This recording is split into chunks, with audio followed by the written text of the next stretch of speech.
وہ دلہن بنی کمرے میں بیٹھی ہوئی تھی، اور یہ کوئی اس کی زندگی میں پہلی دفعہ نہیں تھا کہ وہ پہلی بار دلہن بنی تھی۔ وہ ایک دفعہ پہلے بھی دلہن بن چکی تھی۔ اس کا پورا وجود کپکپا رہا تھا، اپنے ہاتھوں کی انگلیاں چٹک رہی تھی، چاروں اطراف دیکھ رہی تھی، آنکھوں میں نمی تیر رہی تھی۔ پورے کمرے کو گلاب کے پھولوں سے سجایا گیا، اور گلاب کے پھولوں کی خوشبو سے اس کے سر میں درد ہونے لگی تھی۔ اتنے عرصے سے نہ وہ سجی تھی نہ سنوری تھی، بس سادہ سی زندگی گزار رہی تھی۔ کمرے کا دروازہ آہستگی سے کھلا، اور بھاری قدموں کی آہٹ اسے ایسے لگا جیسے کسی نے اس کے دل کو مٹھی میں مسل دیا ہو۔ بیڈ شیٹ کو اپنے ہاتھوں میں دبوچتے ہوئے وہ خود کو ریلیکس کرنے کی کوشش کرنے لگی۔ وہ پینک ہونے لگی تھی، آنے والے لمحات کے بارے میں سوچ کے ایک دفعہ پھر سے اس کا 5 سال تک اس نے شادی نہیں کی تھی۔ اپنی 30 سال کی عمر میں اس کی شادی 35 سال کے مرد کے ساتھ ہوئی تھی۔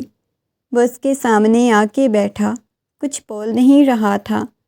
سامان نے خونخوار نگاہوں سے اس کے وجود کو دیکھا۔ سامان سے شادی نہیں کرنا چاہتا تھا، مگر اپنے بابا کے کہنے پہ وہ شادی کر چکا تھا۔ اس کا گھونگھٹ اٹھایا، اس کے چہرے پہ چھائی ہوئی معصومیت دیکھنے لگا۔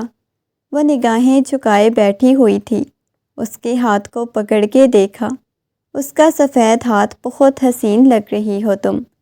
ویسے میری تو پہلی شادی ہے، میں نے تو آج تک کبھی کسی لڑکی کو اپنے بستر تک آنے نہیں دیا، نہ کبھی کسی لڑکی کے بستر تک گیا ہوں، مگر دیکھو آج تم میرے بستر تک پہنچی ہو۔ یہ کہتے ہوئے اس کی گال کو دھیرے دھیرے سہلانے لگا۔ اس کی آنکھوں میں سے آنسو بہنے لگے، اس کے ہاتھ کو پیچھے کرنے لگی۔ اس کے ہاتھ کو جیسے ہی پیچھے کیا تھا، وہ ہنستے ہوئے کہنے لگا، اب تو بیوی بن چکی ہو۔ کیا پہلے شوہر کے ساتھ بھی یہی کرتی تھی کہ اس نے تمہیں طلاق دے دی؟ پلیز میرے شوہر کا ذکر نہ کریں، کپکپاتی ہوئی آواز میں بولی، تو وہ اس کے قریب ہو گیا۔ ویسے مجھے تمہارے وجود سے مطلب ہے، شادی تو میں کبھی زندگی میں کرنا ہی نہیں چاہتا تھا، لیکن اب تم سے ہو ہی گئی ہے، تو کیوں نہ اپنے اندر کی خواہشات کو تو پورا کر لیا جائے۔ یہ کہتے ہوئے وہ اس کی چوڑیاں اتارنے لگا، اس کی جیولری اتارتے ہوئے اپنے لب رکھنے لگا۔ وہ بیڈ شیٹ کو اپنے ہاتھوں میں دبوچے ہوئے اپنے آپ کو ریلیکس کرنے کی کوشش کرنے لگی۔ کچھ ایسا نہ بولے جس کی وجہ سے وہ شخص غصہ کر جائے۔ اس وجہ سے وہ اس کے لمس کو محسوس کر رہی تھی۔ سامان کا لمس اس کے وجود پہ آگ کی طرح برس رہا تھا۔ اچانک وہ اسے خود سے الگ کر گئی۔ پلیز، میں ان سب کے لیے تیار نہیں ہوں۔ اچھا، 5 سال تک انتظار تمہارے لیے کم تھا، جو ابھی تک تم ان سب کے لیے تیار نہیں ہو۔ مجھے 5 سال پہلے ہی بتا دیا گیا تھا، میری شادی تمہارے ساتھ ہونی ہے جب تم راضی ہوگی، اور تم نے راضی ہونے میں 5 سال لگا دیے۔ یہ کہتے ہوئے اس کے ہاتھ کو پکڑتا ہوا اپنے قریب کر گیا تھا۔ 30 سال کی ہونے کے باوجود بھی چھوٹی سی بچی معلوم ہو رہی ہو۔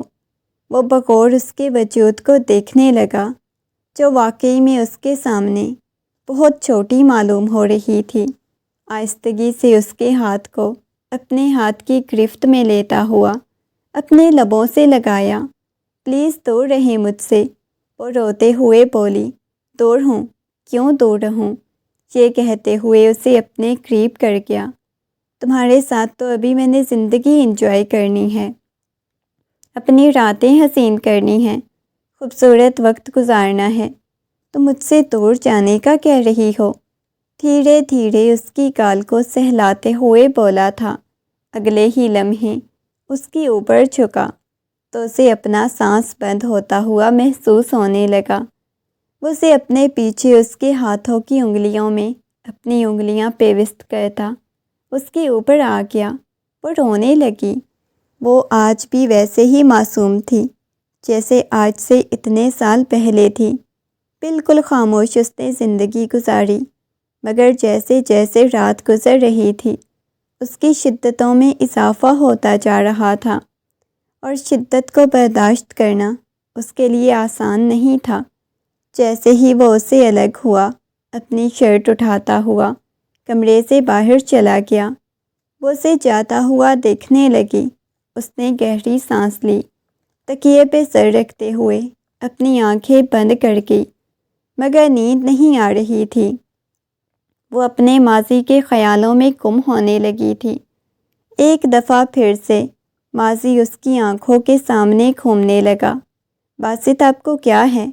میں آپ کی ہر بات مانتی ہوں، اس کے باوجود آپ میرے ساتھ ایسا بیہیو کیوں کرتے ہیں؟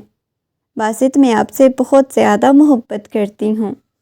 وہ باسط کی گال پہ ہاتھ رکھتے ہوئے بولی تھی، اور ہر بار اس کا یوں محبت جتانا ہی تو اس کو غصہ دلا جاتا تھا۔ باسط کو اسے محبت نہیں تھی، فیملی والوں کے کہنے پہ شادی کی تھی، مگر شادی کے بعد اسے اندازہ ہوا تھا وہ باسط سے محبت کرنے لگی ہے۔ باسط نے ایک دم سے اس کے کندھوں سے پکڑ کے اسے پیچھے دیوار کے ساتھ لگا دیا۔ تم سے بہت زیادہ نفرت کرتا ہوں، بہت زیادہ نفرت، تم سوچ بھی نہیں سکتی۔ یہ کہتے ہوئے اسے پیچھے کی طرف دھکا دیا تو وہ نیچے فرش پہ جا گری تھی۔ اس کا سر سائڈ ٹیبل پہ بہت شدت سے لگا تھا۔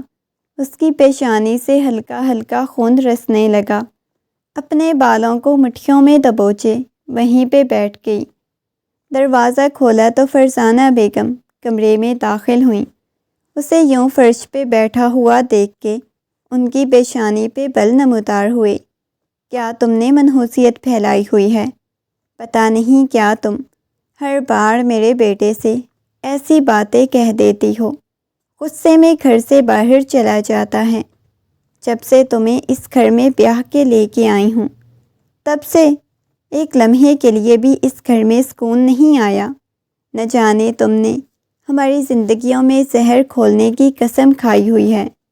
اگر آپ کا بیٹا اس شادی کے لیے تیار نہیں تھا تو آپ اس کا رشتہ لے کے آئی کیوں تھی؟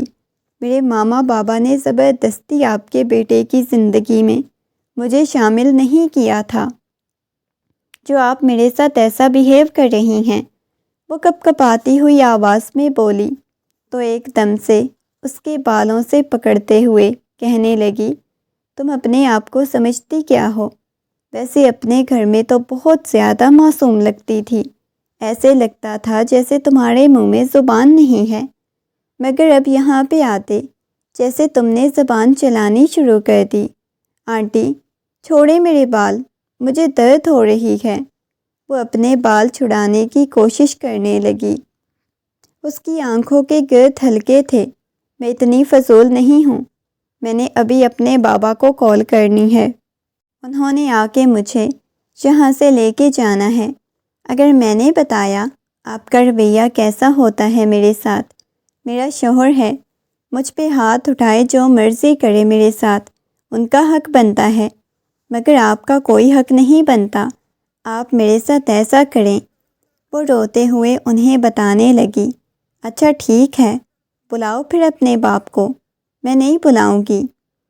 جس دن مجھے اپنے شوہر سے نفرت ہوئی اس دن میں اپنے باپ کو بلا لوں گی، لیکن ابھی میں ان سے محبت کرتی ہوں، وہ غصے میں بولی۔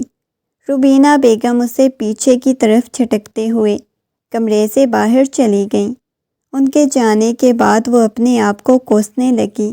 آدھی رات کو کمرے کا دروازہ کھلا اور باسط کمرے میں داخل ہوا۔ کمرے میں داخل ہوتے ہی اس کے بالوں سے پکڑ کے اسے کہنے لگا، آج تم نے مما کے ساتھ بدتمیزی کی ہے، تمہیں یہ لگتا ہے تم ایک اپنے باپ کو کال کرو گی تو وہ تمہیں یہاں سے آ کے لے جائیں گے؟ چلو کہو اپنے باپ کو کال کرو، کیونکہ میں تمہیں طلاق دیتا ہوں، طلاق دیتا ہوں، طلاق دیتا ہوں۔ وہ 3 لفظ ادا کر چکا تھا اور وہ بالکل سوچ بھی نہیں سکتی تھی، اس کی تو نیندیں اڑ چکی تھیں۔ سامنے کھڑے ہوئے سالم شخص کو دیکھنے لگی۔ یہ 3 لفظ کہہ کے اسے مکمل طور پہ اپنی زندگی سے آزاد کر چکا تھا۔ وہ نفی میں سر ہلاتے ہوئے پیچھے پیچھے ہونے لگی۔ اس کا دل یوں تھا جیسے کسی نے مٹھی میں مسل دیا ہو۔ اس نے خشک ہونٹ پھاڑے اور کہنے لگی، آپ ایسا نہیں کر سکتے۔ اس کی آنکھوں میں سے آنسو بہنے لگے۔ میں ایسا کر چکا ہوں، میں تمہیں اپنی زندگی سے نکال چکا ہوں، وہ چلاتے ہوئے بولا۔ اس کی بات سن کے وہ اپنے بالوں کو مٹھیوں میں دبوچے کہنے لگی، نہیں، آپ ایسا نہیں کر سکتے، آپ نے ایسا کیوں کیا ہے؟ وہ رو رہی تھی۔ چلو شاباش، اپنے باپ کو کال کرو۔ بلکہ تم کال کیوں کرو گی؟ میں کال کرتا ہوں۔ یہ کہتے ہوئے اس نے سائڈ ٹیبل پہ پڑا ہوا موبائل اٹھایا اور اس کے بابا کو کال کرنے لگا، مگر کال دوسری طرف سے کسی اور نے پک کی تھی اور وہ کہہ چکا تھا کہ میں نے آپ لوگوں کی بیٹی کو طلاق دے دی ہے، اسے یہاں سے آ کے لے جا سکتے ہیں۔ نہ جانے اس کے بابا کہاں تھے، اس چیز کا تو اسے اندازہ نہیں تھا، مگر وہ روئے جا رہی تھی، مسلسل رو رہی تھی۔ اس کا سامان اور بیگ وہ پکڑا چکا تھا۔ آج کے بعد تمہارا مجھ سے کوئی لینا دینا نہیں ہے، جا سکتی ہو تم یہاں سے۔ وہ باسط کو دیکھ رہی تھی، شادی کے بعد جسے وہ بے انتہا محبت کرنے لگی تھی، اور شاید اس شخص کو اس کی محبت کی قدر ہی نہیں تھی۔ کافی وقت بعد، آدھے گھنٹے بعد، گاڑی کے ہارن کی آواز آئی۔ اس کے بازو سے پکڑتا ہوا اسے اٹھایا تو وہ بالکل بے جان مجسمے کی طرح لگ رہی تھی۔ جیسے ہی اس کا بیگ لے کے اسے گھر سے باہر نکالا تو وہ نیچے گری تھی۔ کمرے کا دروازہ بند کر چکا تھا۔ وہ نیچے گری ہوئی تھی۔ کسی نے اس کے کندھوں پہ شال اچھی طرح لپیٹی اور اسے کندھوں سے پکڑ کے اٹھایا۔ اس نے نگاہیں اٹھا کے دیکھا تو سامنے زمان کھڑا ہوا تھا۔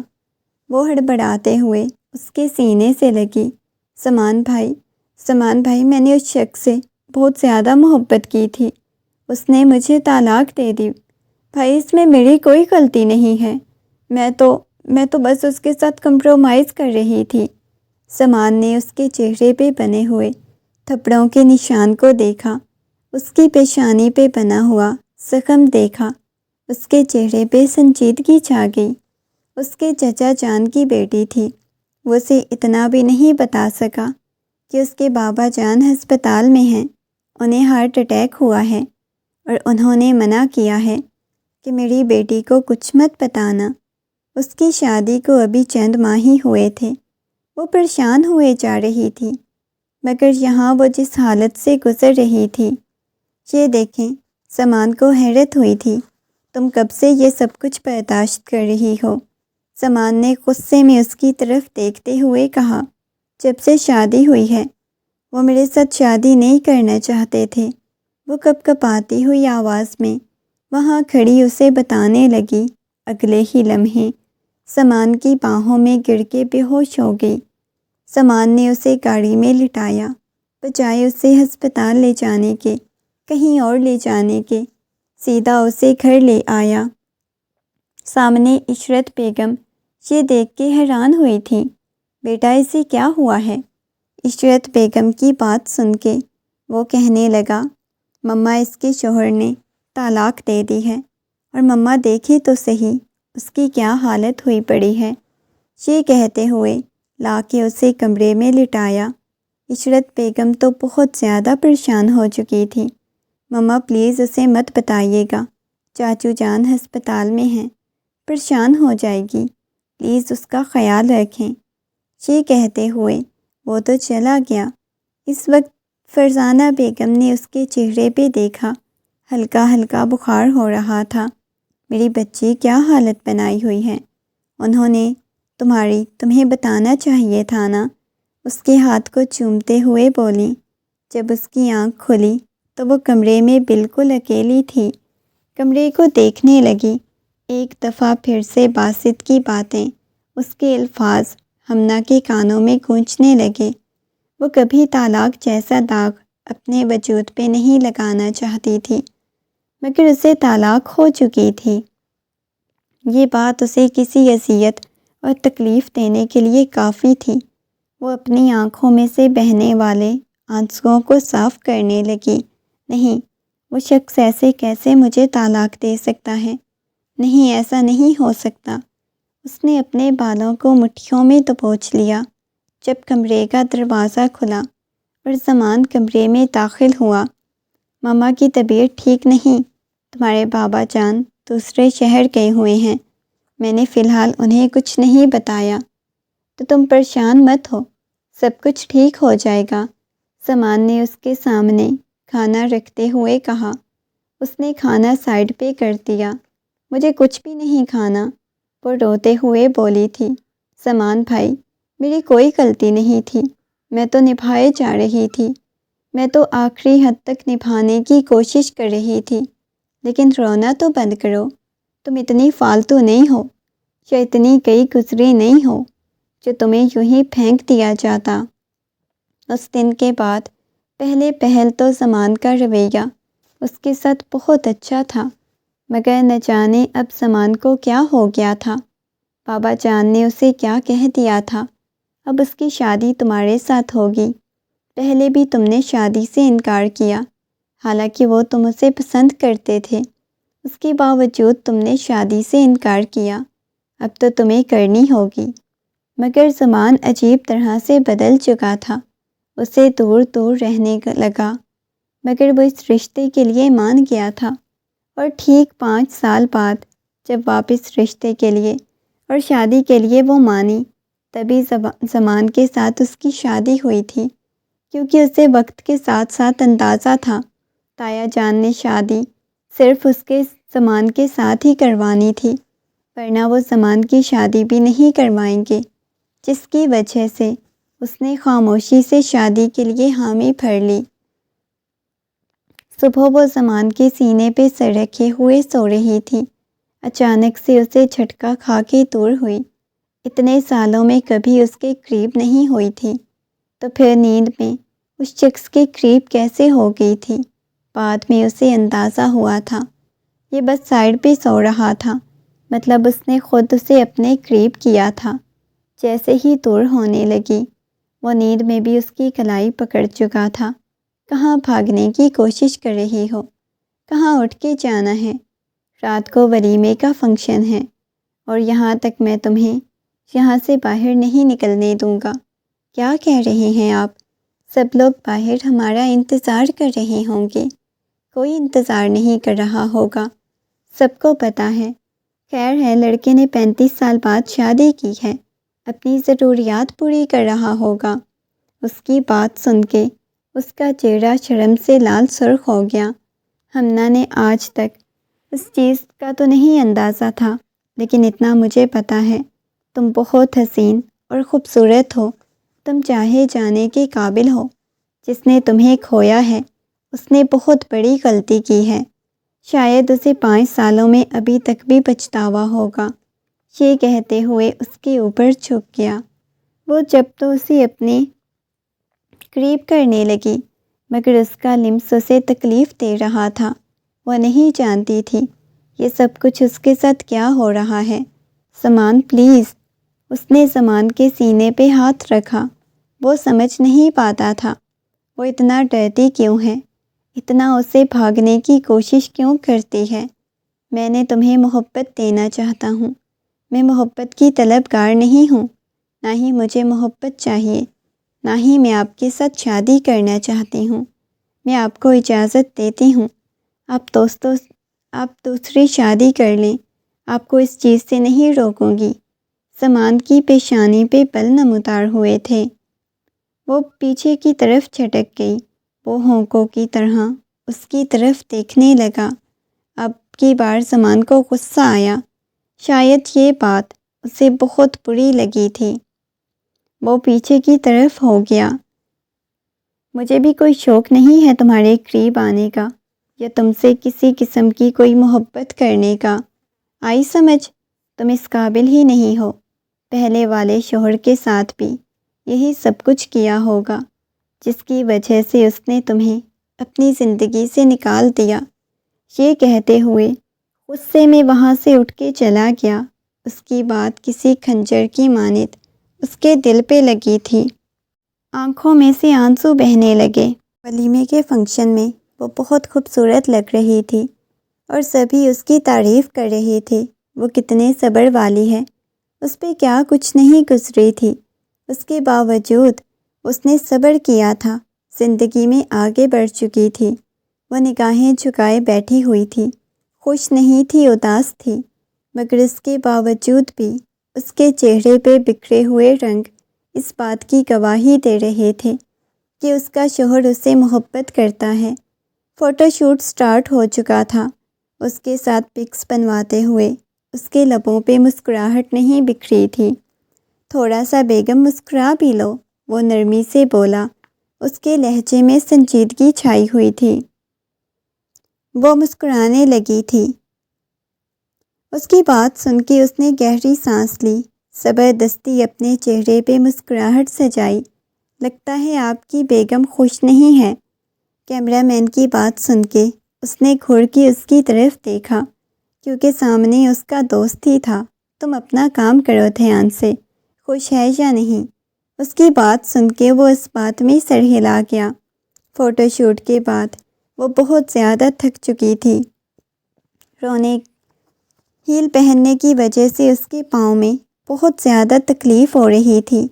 وہ بس کمرے میں جانا چاہتی تھی۔ جیسے ہی کمرے میں داخل ہوئی، وہ بھی اس کے پیچھے پیچھے آ گیا۔ وہ آئینے کے سامنے کھڑی دوپٹے کی پنس اتار رہی تھی۔ کیا میڈم، یہ سب کچھ کیا ہے؟ کیوں اپنا اسے سنگھار اتار رہی تھی؟ میں نے تو ابھی تک آپ کو دیکھنا ہے۔ اس کی بات سن کے وہ کہنے لگی، لیکن میں بہت زیادہ تھک چکی ہوں یہ سب کچھ پہن کے۔ وہ ان چیزوں کو دیکھنے لگی تھی۔ وہ اس کی باتوں کو اگنور کرتی اپنی باتیں کرنے لگی۔ ویسے بندہ کر ہی لیتا ہے۔ وہ آگے ہوگا، توبہ کس قدر تم بدتمیز لڑکی ہو، یہ کہتے ہوئے اس کے پاس آیا، اسے سیدھا کھڑا کیا، اس کی آنکھوں میں دیکھنے لگا۔ اس کی آنکھوں میں ایک عجیب سی چمک چھائی ہوئی تھی۔ تم بہت زیادہ خوبصورت اور حسین لگ رہی ہو۔ مسکراتے ہوئے اس کی پیشانی پہ اپنے لب رکھے تو وہ بالکل سہم گئی تھی۔ بار بار اسے محبت جتا رہا تھا اور وہ خوف میں مبتلا ہو رہی تھی، کیونکہ باسط نے بھی تو 3 دن اس پہ ایسے ہی محبت جتائی تھی۔ بعد میں اس نے اپنی اصلیت دکھانی شروع کر دی تھی۔ وہ اسے نفرت کرتا ہے، زبردستی اس کی زندگی میں شامل ہوئی ہے۔ اسے یہی لگ رہا تھا سامان نے بھی تو 3 دن تک محبت جتانی ہے، اس کے بعد یہی کہنا ہے تم زبردستی میری زندگی میں شامل ہوئی ہو، میں تم سے شادی نہیں کرنا چاہتا تھا۔ اور یہی چیز تو اسے خوف میں مبتلا کر رہی تھی۔ وہ اپنی سوچوں میں مگن ہو گیا۔ وہ اس کے اوپر جھکی، وہ اس کے کان کی لو پہ اپنے لب رکھ چکا تھا۔ اس نے ضبط سے اپنی مٹھیاں بھینچ لیں۔ پلیز آپ تھوڑا سا مجھ سے دور رہیں۔ نہیں رہ سکتا، وہ سنجیدگی سے بولا۔ اس کی بات سن کے وہ نفی میں سر ہلانے لگا۔ شروع کے دن تو میاں بیوی کے محبت کرنے کے دن ہوتے ہیں۔ ٹوٹ کے چاہنا، ٹوٹ کے پیار کرنا ہوتا ہے، اس وجہ سے یہ کہتی ہوں۔ اس کی کال کو سہلایا، لیکن جو میں زندگی گزار کے آئی ہوں، جو کچھ میں نے ماضی میں برداشت کیا ہے، اس کے بعد میں اتنی آسانی سے آپ کو قبول نہیں کر سکتی، آپ کو قبول نہیں کرتی۔ کرنا تو پڑے گا، ایسے تو نہیں کسی اور طریقے سے قبول کروا لوں گا، یہ کہتے ہوئے مسکراتے ہوئے بولا۔ اس کی بات سن کے وہ خاموش ہو گئی۔ دن گزرنے لگے، اسے احساس ہو چکا تھا وہ ابھی اس رشتے کو قبول کرنے کے لیے تیار نہیں ہے، مگر ہر بار وہ اپنی خواہشات پوری کرنے کے لیے اس کے پاس جاتا، اسے دھتکار دیتی۔ کل سے اس کی طبیعت کافی زیادہ خراب محسوس ہو رہی تھی۔ وہ اسے لے کے ہسپتال گیا۔ ڈاکٹر چیک اپ کرنے کے بعد اسے جو بات بتائی، وہ سن کے پریشان ہو گیا۔ اس کی پیشانی پہ بل نمودار ہوئے۔ وہ تھوڑا ڈر بھی گیا تھا۔ جیسے ہی روم میں آیا تو سامنے اسٹریچر پہ لیٹی ہوئی تھی۔ چلتا ہوا اس کے پاس آیا۔ چلو خیر ہے، کیا ہوا ہے؟ وہ کپکپاتی ہوئی آواز میں بولی۔ چلو گھر جا کے بتاتا ہوں۔ یہ کہتے ہوئے اسے لے کے گھر آ گیا تھا۔ آتے ہی کہنے لگا، دیکھو ڈاکٹر نے بولا ہے تم مما بننے والی ہو، لیکن مجھے ابھی بچہ نہیں چاہیے۔ ڈاکٹر نے بولا ہے کہ تم پریگننٹ ہو۔ اس کی بات سن کے اس کی آنکھوں میں عجیب سی چمک آئی تھی، مگر اگلی بات جو اس نے بولی کہ مجھے ابھی بچہ نہیں چاہیے، یہ سن کے وہ پریشان ہو گئی۔ کیا مطلب بچہ نہیں چاہیے؟ کیوں نہیں چاہیے؟ دیکھو یار، ابھی تو ہماری شادی کو 2 ماہ ہوئے ہیں، مجھے ابھی انجوائے کرنا ہے، میں ابھی بچوں کے جھنجٹ میں نہیں پڑنا چاہتا، لیکن مجھے تو بچے چاہیے نا۔ وہ کپکپاتی ہوئی آواز میں بولی۔ پلیز ایسے مت کریں، اس کے ہاتھ کو پکڑتے ہوئے بولی۔ اس کے ہاتھ کو پیچھے کر گیا۔ دیکھو میں ابھی بچے نہیں چاہتا، اس وجہ سے میں چاہتا ہوں کہ ہم ابارشن کروا لیں، ہم اسے ختم کروا دیتے ہیں۔ روتے ہوئے نفی میں سر ہلانے لگی۔ میں ایسا کچھ بھی نہیں کرواؤں گی، اگر آپ نے ایسا کیا تو میں اپنی جان لے لوں گی۔ دیکھو، وہ آہستگی سے اس کے ہاتھ کو اپنے لبوں سے لگاتا ہوا اس کے بالوں کو سہلانے لگا تھا۔ دیکھو ابھی بچے نہیں نا، 1 سال تک انتظار کر لیتے ہیں، اس کے بعد ہو جائیں گے نا بچے، نرمی سے اسے سمجھا رہا تھا۔ وہ نفی میں سر ہلانے لگی۔ اس نے زمان کے ہاتھ کو پکڑ لیا۔ زمان، مجھے بچوں کا بہت زیادہ شوق ہے، پلیز آپ یہ خوشی مجھ سے مت چھینو۔ آپ جو بولیں گے میں وہ کروں گی، مجھے جیسا کہیں گے میں ویسا کروں گی، آپ کے ساتھ ویسے رہوں گی، میں کبھی آپ کی کوئی بات نہیں ٹالوں گی۔ لیکن وہ اس کے ہاتھ کو پکڑ کے اپنے پیٹ پہ رکھ چکی تھی۔ یہ تو محسوس کر لینا، پھر دیکھو پلیز۔ وہ آگے کچھ بول نہیں پائی تھی، اسے سمجھ نہیں آئی تھی کہ وہ شخص کو کیسے منائے۔ پلیز، اس کی گال پہ ہاتھ رکھتے ہوئے اسے پیار سے سمجھانے کی کوشش کر رہی تھی۔ وہ اس کے ہاتھ کو پکڑے ہوئے بولی۔ اسے اپنی آنکھیں بند کر گیا تھا، لیکن مجھے نہیں نہ چاہیے، میں تمہارے ساتھ کچھ وقت گزارنا چاہتا ہوں، اچھے سے۔ ایسے تو پھر میں تمہارے پاس بھی نہیں آ سکوں گا۔ اپنی خواہشات کی خاطر بچے کی جان لیں گے۔ وہ نفی میں سر ہلانے لگا تو وہ خاموش ہو گیا۔ اسے کچھ سمجھ نہیں آئی تھی۔ اچھا ٹھیک ہے، تم آرام کرو، لیٹ جاؤ، نرمی سے بولا تھا۔ ہم اس بارے میں بعد میں ڈسکشن کریں گے۔ نہیں، بعد میں نہیں، ہمیں اپنے بچے کو نہیں، کچھ بھی نہیں کرنے دوں گی، پلیز۔ کتنے سال تک اس خوشی کے لیے انتظار کرتے ہیں لوگ۔ عمر زیادہ ہونے کی وجہ سے کچھ لوگوں کو یہ خوشی بھی نہیں ملتی، پلیز۔ وہ روتے ہوئے اس کے ہاتھوں کو پکڑتے ہوئے بولی تھی، اور وہ حیرت سے اس کی طرف دیکھنے لگا۔ وہ کبھی اتنا اس کے ساتھ بولی نہیں تھی، کبھی اتنا اس کے قریب نہیں آئی تھی، جتنا اس کے قریب بیٹھے ہوئے اس کی منتیں کر رہی تھی۔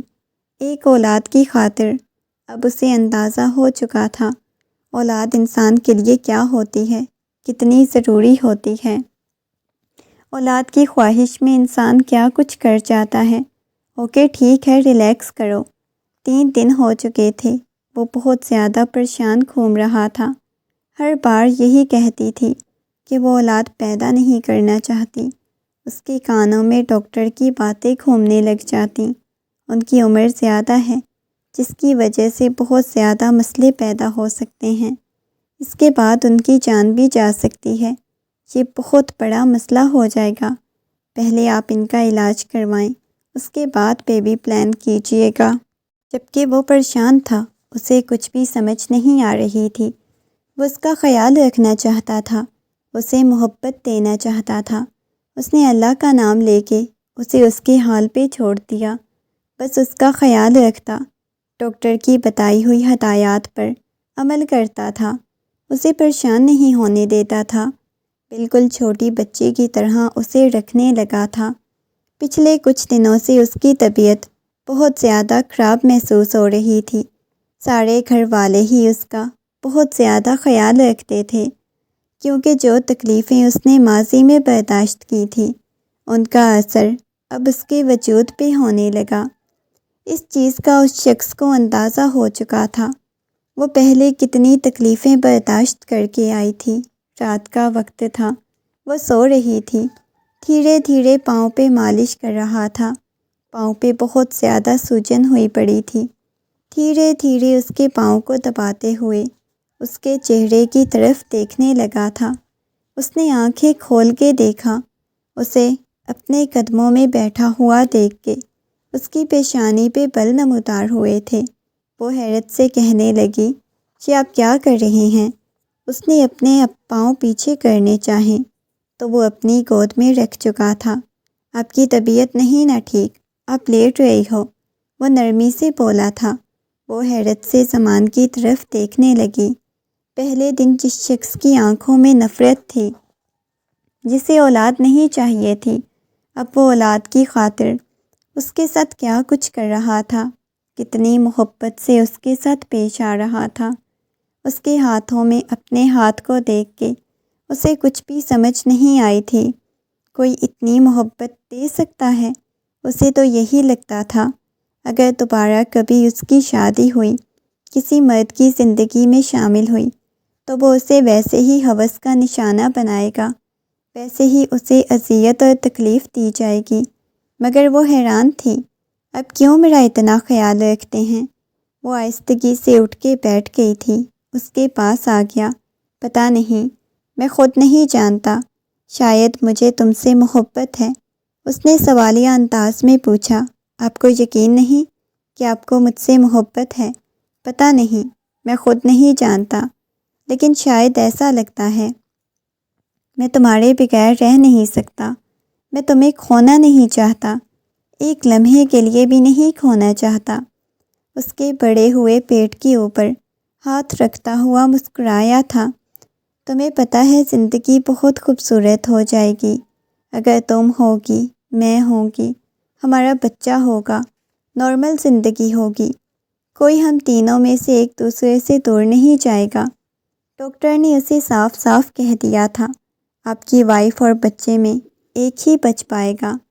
ہم نے پہلے وارننگ دی تھی اور اس کی حالت یہ بتاتی تھی جیسے دن بدن اس کی طبیعت خراب ہونے لگی تھی، مگر ڈاکٹر کی ہدایت پہ عمل کرتا چھوٹی بھی غلطی کرنے کی گنجائش باقی نہیں رکھتا۔ اب آفس بھی نہیں جاتے، ہر وقت آپ میرے پاس کیوں رہتے ہیں؟ وہ آ کے اس کی گود میں اپنا سر رکھتے ہوئے لیٹی تھی۔ اس کی بات سن کے وہ کہنے لگا، تمہارا خیال رکھتا ہوں، محبت دینا چاہتا ہوں، وہ محبت جو تمہیں ملی نہیں، وہ محبت جس کے لیے تم نے 5 سال انتظار کیا، وہ محبت جس کی چاہ میں تم کبھی کسی اور کو اپنی زندگی میں شامل نہیں کرتی تھی۔ تمہیں یہ لگتا تھا کوئی تمہیں محبت نہیں دے گا، تو میں یہ ثابت کرنا چاہتا ہوں، میں وہ محبت تمہیں دے سکتا ہوں۔ دھیرے دھیرے اس کے بالوں میں ہاتھ پھیر رہا تھا۔ وہ اس کے ہاتھ کو پکڑ کے اپنے پیٹ پہ رکھ گئی۔ آپ کو پتہ ہے میں اپنے بچے کو لے کے کتنے زیادہ خواب سجائے ہوئے ہیں۔ میں چاہتی ہوں ہم تینوں ایک ساتھ زندگی گزاریں، لیکن اگر مجھے کچھ ہو گیا تو میں پوری کوشش کروں گی ہمارے بچے کو کچھ نہ ہو، کیونکہ مجھے اندازہ ہے کہ ڈاکٹر مجھے بھی بتایا تھا، آپ مجھ سے کچھ چھپانے کی کوشش مت کیا کریں۔ وہ اس کی طرف دیکھتے ہوئے بولی تو اس شخص کا دل بہت شدت سے دھڑکا۔ تو میں اگر کچھ پتہ ہے، جو کچھ بھی ہے، لیکن میں وعدہ کرتا ہوں تمہیں خود سے دور نہیں جانے دوں گا۔ مجھے اولاد کی خواہش ہی نہیں، میں اولاد کے بغیر بھی تمہیں ساری زندگی اپنے ساتھ رکھ سکتا ہوں۔ اولاد سے بچوں کا کیا، یتیم خانے بھرے پڑے ہیں بچوں سے، ہم وہاں سے لے کے آئیں گے، لیکن دیکھنا ہمارے بچے کو کچھ بھی نہیں ہوگا۔ وہ اس کے پیٹ پہ ہاتھ رکھتے ہوئے بولا تھا۔ وہ مسکراتے ہوئے اپنی آنکھیں بند کر گئی۔ اس کی محبت، اس کی اپنائیت، یہ سب کچھ ہی اس کا حوصلہ بڑھا دیتا تھا۔ اس کی طبیعت بہت زیادہ خراب ہو گئی۔ وہ اٹھ کے بیٹھ گئی، آنکھوں میں سے پانی بہنے لگا تھا۔ سب کچھ ٹھیک تو ہے نا؟ اس کے چہرے کو اپنے ہاتھوں کے پیالے میں بھرتا ہوا بولا۔ وہ نفی میں سر ہلانے لگی۔ اس کی رنگت بالکل زرد پڑنے لگی تھی۔ ہاسپٹل لے کے جاؤ، ابھی کچھ ٹائم باقی ہے نا؟ پچھلے کچھ دنوں سے ایسا ہو گیا، طبیعت خراب، اتنی زیادہ ٹینشن لینے کی ضرورت نہیں۔ جیسے اسے صاف اندازہ ہو رہا تھا کہ اس وقت بھی وہ تکلیف سے گزر رہا ہے۔ دیکھو زیادہ پرابلم نہ بنے اور ہمیں ہاسپٹل لے جاتا ہوں۔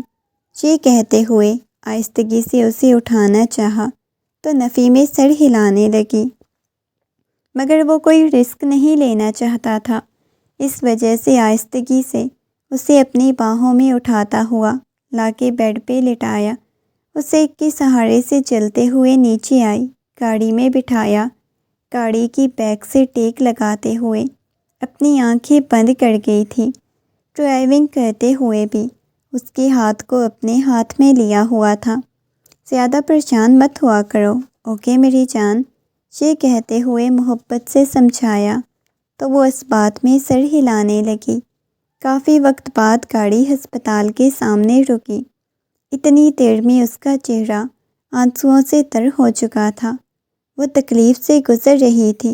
بس آپ پریشان نہیں ہونا، بالکل بھی نہیں رونا، تمہیں پتہ ہے نا میں تمہیں روتا ہوا نہیں دیکھ سکتا، ایسے مت رویا کرو میری جان۔ ان سے اسے اٹھاتا ہوا ہسپتال لے کے آ گیا۔ ڈاکٹر چیک اپ کرنے کے بعد کہنے لگی، دیکھیں ان کی کنڈیشن بہت زیادہ خراب ہو رہی ہے، بیبی کی ہارٹ بیٹ بھی بہت زیادہ سلو ہے، شاید ہمیں آپریٹ کرنا پڑے گا۔ وہ کہنے لگا کیا مطلب؟ ابھی تو 1 ویک باقی ہے۔ وہ کہنے لگی دیکھیں پھر بھی 1 ویک باقی ہے، لیکن ان کی کنڈیشن ایسی ہو گئی ہے، ورنہ فی الحال ہم کچھ نہیں کہہ سکتے۔ ڈاکٹر کی بات سن کے وہ پریشان ہو گیا۔ کافی وقت بعد ڈاکٹر ایک پیپر لے کے آئی، اس پہ سائن کریں، ہم شور نہیں کر سکتے آپ کی وائف یا آپ کے بچے کی جان ہم بچا سکیں گے۔ اس وقت اسے یوں لگا جیسے کسی نے خنجر اس کے دل میں کھونپ دیا ہو۔ ضبط سے اپنی آنکھیں بند کر گیا۔ سائن کرتے ہوئے اس کے ہاتھ کپ کپا رہے تھے، جیسے وہ اس کے موت کے کاغذات پہ دستخط کر رہا ہو۔ ضبط سے اپنی آنکھیں بند کر گیا۔ آپریشن سٹارٹ ہو چکا تھا۔ اس نے گھر والوں میں سے کسی کو نہیں بتایا۔ اس میں ہمت ہی نہیں ہو رہی تھی۔ ایسے لگ رہا تھا جیسے اس میں سوچنے سمجھنے کی صلاحیت ختم ہو چکی ہو۔ آنکھیں بند کرتا تو بچپن سے لے کے اب تک اس کے ساتھ گزارا ہوا ہر لمحہ اسے یاد آنے لگ جاتا، اس کی تکلیف یاد آنے لگ جاتی، شادی کے وقت اس کا رخصت ہونا یاد آنے لگ جاتا۔ اس نے کبھی بھی اس کی زندگی میں شامل نہیں ہو پایا، مگر اتنے سال بعد جب اس کی زندگی میں شامل ہوئی تو اسے ویسے ہی قبول نہیں کر پا رہا تھا۔ اسے بے انتہا محبت تھی، کچھ بھی سمجھ نہیں آ رہی تھی۔ میں اسے کھونا نہیں چاہتا۔ اس نے اپنے ماما بابا کو بتا دیا۔ اس کے ماما بابا آ چکے تھے۔ وہ اپنی ماما کے کندھے پہ سر رکھتا اپنی آنکھیں بند کر گیا۔ نہ جانے کتنے آنسو اس کی آنکھوں کی باڑ توڑ کے باہر آ گئے۔ بیٹا بہادر بنو میرا بچہ، انہوں نے نرمی سے اسے سمجھایا تھا۔ مما میرا دل بند ہو رہا ہے۔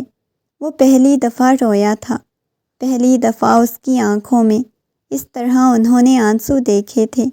اس کے باوجود دوسری طرف آ کے بیٹھ گئے۔ نہیں، میرے بچے کو کچھ بھی نہیں ہوتا، ایک دوسرے سے بہت زیادہ محبت کرتے ہونا، کچھ نہیں ہوگا اسے، وہ تمہیں چھوڑ کے کہیں نہیں جائے گا۔ وہ محبت سے اور اپنائیت سے اسے سمجھانے کی کوشش کر رہے تھے۔ اس نے اس بات میں سر ہلا دیا، اسے کچھ نہ ہو ورنہ میں مر جاؤں گا۔ نہیں ہوتا کچھ بھی۔ وقت گزرتا جا رہا تھا۔ اللہ نے اسے خوبصورت سے بیٹے سے نوازا۔ بچہ بہت زیادہ کمزور تھا، ابھی تک ہمنا کے بارے میں کچھ بھی نہیں بتا رہی تھی۔ ڈاکٹرز کہنے لگے فی الحال دونوں کی جان کو خطرہ ہے۔ وہ پریشان تھا۔ صبح سے شام ہو چکی تھی۔ ہمنا کو ہوش آ گئی، مگر بچے کے بارے میں ڈاکٹر کچھ نہیں کہہ رہے تھے۔ وہ ہمنا سے ملنے کے لیے گیا۔ اس کے ہاتھ کو پکڑ کے آنکھیں بند کیے لیٹی ہوئی تھی۔ اس کے ہاتھ کو پکڑا ہوا تھا، بہت زیادہ کمزور لگ رہی تھی۔ اس کی پیشانی پہ بوسہ دیا۔ میری جان، بالکل پریشان نہیں ہونا، نہ میں تمہیں پریشان دیکھوں، سب کچھ ٹھیک ہو جائے گا، ہمارا بچہ بالکل ٹھیک ہو جائے گا۔ 3-4 دن بعد وہ واپس گھر آ گئی تھی۔ ان کے بچے کی کنڈیشن بھی پہلے سے کافی بہتر ہو چکی تھی، مگر وہ اسے ہسپتال میں نہیں رکھنا چاہتا تھا۔ وہ گھر آ گئی تھی، وہ خود ہسپتال میں ہی تھا۔ وقت کے ساتھ ساتھ بچہ ٹھیک ہونے لگا اور تقریباً پیدائش کے 15 دن بعد اسے گھر لے آیا۔ جیسے ہی اسے لے کے آیا تو گھر میں خوشیاں آ چکی تھیں۔ ایک دفعہ پھر سے پورے گھر میں سب لوگ بہت زیادہ خوش تھے۔ ہمنا کی ابھی بھی تھوڑی تھوڑی طبیعت خراب ہوتی تھی۔ وہ بچے کو اٹھاتا ہوا کمرے میں داخل ہوا۔ ہمنا بیڈ پہ لیٹی ہوئی تھی، حیرت سے اس کی طرف دیکھنے لگی۔ میرا بیٹا مجھے دیں، اس نے تڑپ کے اپنا بیٹا مانگا تھا۔ مسکراتے ہوئے اس کے پاس آیا، اس کی گود میں بیٹا ڈالا تو وہ دیوانوں کی طرح اپنے بیٹے کو چومنے لگی۔ اس کی آنکھوں میں سے آنسو بہنے لگے۔ یہ سب کچھ میری جان تمہاری وجہ سے، تم اگر بہادری نہ دکھاتی تو شاید تم لوگوں کو کھو دیتا۔ روتے ہوئے کہنے لگی، آپ اگر اتنی محبت نہ دیتے مجھے تو شاید میں کب کی مر چکی ہوتی۔ یہ کہتے ہوئے اس کے سینے پہ اپنا سر ٹکا گئی تھی اور وہ اسے اپنے پہلو میں لیے مسکراتے ہوئے اپنے بیٹے کو دیکھ رہا تھا، جیسے اپنی زندگی مکمل لگ رہی تھی۔